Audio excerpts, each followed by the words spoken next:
Hi everyone, it's me, Sue Zimmer, the science tutor at the Student Success Commons. Today's video is going to go over the facial bones for Human Anatomy and Physiology 1. It's spring 2020. I recommend that you have at least your textbook out or the bone box out, which of course we have in the Student Success Commons that you can use whenever we're open, either with a tutor on your own. So the facial bones include a lot of individual bones and not a lot of structures, so that's nice. So let's get started. So the first one we're going to do is the palatine bone. So we have our skull here, and I'm going to flip it up. Here's the maxilla. You may remember that there are two things right here on the maxilla that sound very similar, so it can be tricky. So be very careful when you are in an exam for this to make sure where the tag is. You know, is the sticker here or is the sticker here? And if you're not sure at all, you should go up to Helen or whoever the instructor is and say, do you mean here or do you mean here? That's the type of question that a teacher is likely to answer. So don't be afraid to ask that. So the palatine bone is here. It's this posterior. It may be hard to see on the video, but there is sort of a line right here. You can probably see the screw really well, but right underneath the screw, there's like a line. So the anterior portion here is the palatine process of the maxilla. So that's a structure on the maxilla, the front part. The posterior portion here after the line is the palatine bone, and that's a bone on its own. So there's a little bit of a hint there. If your teacher has this labeled, they might put on the card, name this structure. And that's a hint because the palatine process is the structure on the maxilla, or they might say, name this bone. And that's a hint because the palatine bone is a bone on its own. So watch out for the way the teacher formulates the question. And just question yourself a lot on this one because it's a really easy one to get wrong. Next up, you have the zygomatic bone. So again, we're on the skull. Here's the front him. So the zygomatic bone is the cheekbone right here. So you see the line? It starts here. It's this right here. So it's like the cheekbone. So that's the zygomatic bone right here. Bring it up really close. There's the line.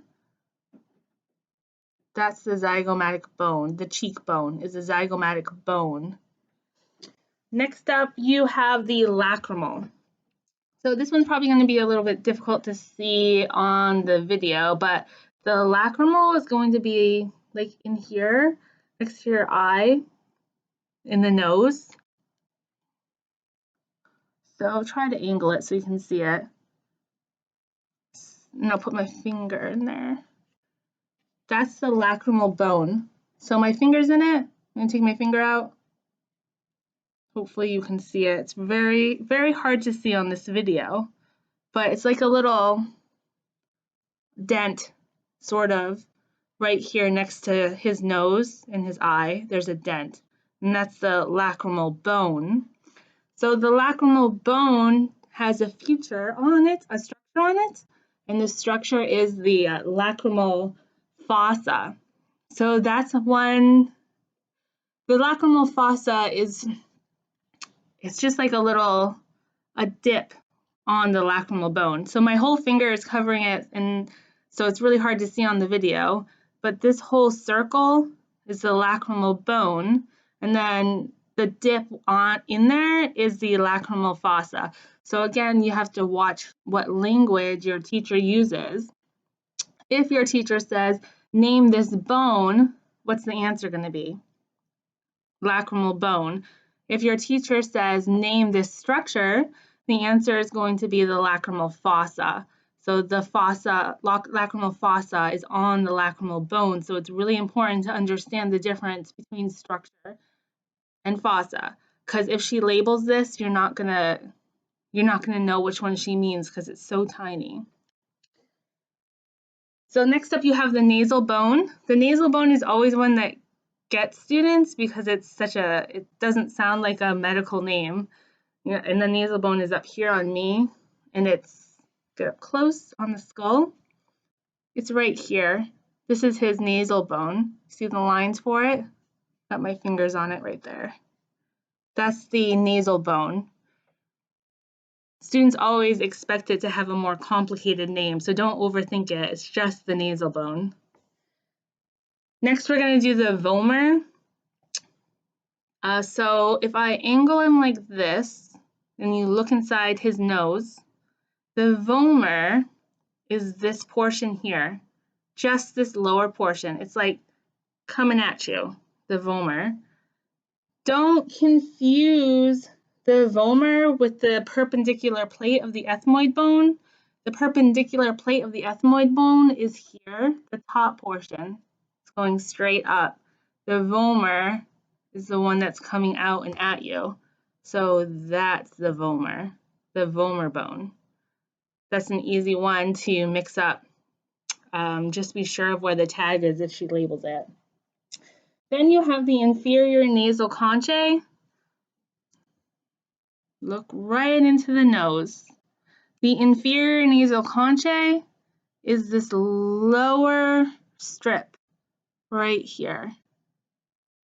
This inferior nasal conchae right there.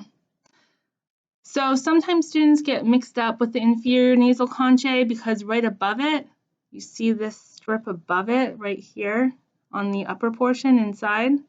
That's the middle nasal conchae. And the middle nasal conchae is a structure on the ethmoid bone. So this lower one is the inferior nasal conchae. And the one up top is the middle nasal conchae of the ethmoid bone. It's a structure on the ethmoid bone. So be really careful with those. I'll put it up really close. Inferior nasal conchae, its own bone.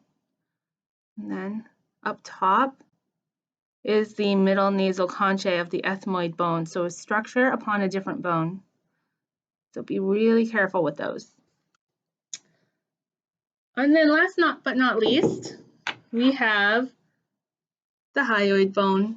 Here it is, that's all it is. No structures to know, what a relief. So the hyoid bone is sort of in here, my neck, sort of holds my tongue in place. Some people think it looks like a horseshoe. It's very small. Let me put it on my hand so you can see how small it is. Oh, see, it's tiny. It's not big at all. This is one that she likes to have on the table, so make sure you recognize it as the hyoid bone. So some people think it looks like a horseshoe. Definitely it looks like a horseshoe. I think it kind of looks like Halloween vampire teeth. Like that. But whatever, whichever one works. It's very easy to identify. So be happy if she puts it on the table. It's really tiny. See that against my hand. And that is it for the facial bones video. Happy studying. Look out for more videos in the future.